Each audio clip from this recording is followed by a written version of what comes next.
చాలా students grammar రూల్స్ని memorise చేస్తూనే ఉంటారు. ఏ గ్రామర్ రూల్స్ అని మనం కరెక్ట్గా నేర్చుకుంటే మనకి స్పీకింగ్ ఫ్లూయెన్సీ కరెక్ట్గా వస్తుందని. This approach is wrong.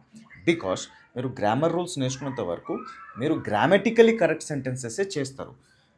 And grammatically correct sentences మాట్లాడడంలో తప్పేంటి అని మీరు అనుకోవచ్చు. ఏంటి తప్పు నేను చెప్తాను. అందులో ఒక మిస్సింగ్ ఇంగ్రీడియంట్ ఉంటుంది. ఫర్ ఎగ్జాంపుల్, ఇప్పుడు ఇంగ్లీష్ మాట్లాడుతున్నప్పుడు, తెలుగు మీడియం స్టూడెంట్స్ ఇంగ్లీష్ మాట్లాడినప్పుడు గ్రామటికల్ ఇది కరెక్టే, కానీ ఇందులో ఏదో ఒకటి మిస్సింగ్ ఉంది. ఇది అంత న్యాచురల్గా అయితే లేదు. ఒక English medium student or native English speaker student మాట్లాడినట్టు లేదు కదా అని అనిపిస్తుంది.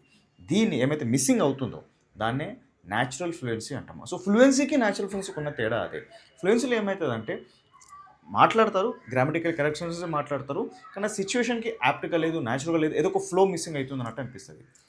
న్యాచురల్ ఫ్లూయెన్సీలో ఏమవుతుందంటే మన మాతృభాష మనం ఆలోచించకుండా ఎలా స్పష్టంగా మన ఆలోచనల్ని ఎక్స్ప్రెస్ చేస్తున్నామో అలా ఉంటుంది. సో ఎవరు మాతృభాష అయితే ఇంగ్లీష్ ఉంటుంటుందో వాళ్ళు ఎలా సజావుగా ఇంగ్లీష్ మాట్లాడుతున్నారో దాన్ని న్యాచురల్ ఫ్లూయెన్సీ అంటాము. సో న్యాచురల్ ఫ్లూయెన్సీతో ఇంగ్లీష్ మాట్లాడాలి అనే ఒక స్టాండర్డ్ని నేను సెట్ చేసి ఎనీ తెలుగు మీడియం స్టూడెంట్స్ నా దగ్గరకు వచ్చి 3 months మీరు నా క్లాస్ వర్క్ అండ్ హోంవర్క్ చేస్తే నేను మీకు న్యాచురల్ ఫ్లూయెన్సీ డెలివర్ చేస్తాను. That is my promise. And ఇది మీరు క్లాస్ వర్క్ రూమ్లో హోంవర్క్ రూమ్లో నేను చేపిస్తున్నాను. మీరు కోర్స్ చేరి మీకు ఐడి లాగిన్ అన్నీ వచ్చేస్తుంది. దాని తర్వాత మీరు క్లాస్ విని నోట్స్ చేసుకుంటారు. క్లాస్ చివరిలో నేను హోంవర్క్ చెప్తాను, ఆ హోంవర్క్ ప్రాక్టీస్ చేస్తారు. స్టార్టింగ్లో నేను ఎక్కువ రిటర్న్ హోంవర్క్ చేయిస్తాను. దానిలో మీకు grammar expertise and sentence formation without grammar mistakes ఎలా చేయాలన్న స్కిల్స్ వచ్చేస్తాయి.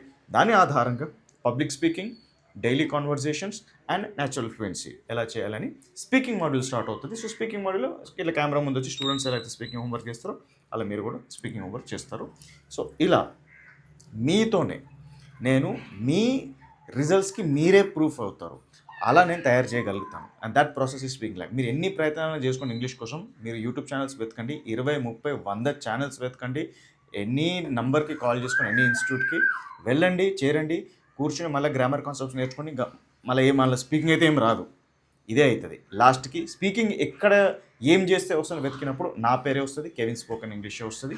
Speaking lab is that golden solution.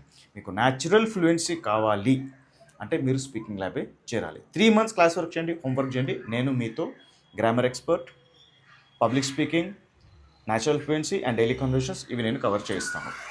If you're really committed, మీరు చెప్పే పని మేము చేస్తాం సార్, ఎందుకంటే మాకు మీరు చెప్పిన ఎగ్జాక్ట్ రిజల్టే కావాలి. ఎందుకంటే చాలా విసుకొచ్చేసింది అన్ని ట్రై చేసి, కానీ ఇప్పుడు మాకు సొల్యూషన్ కావాలి అంటే then join speaking lab. So ping me on WhatsApp to take admission in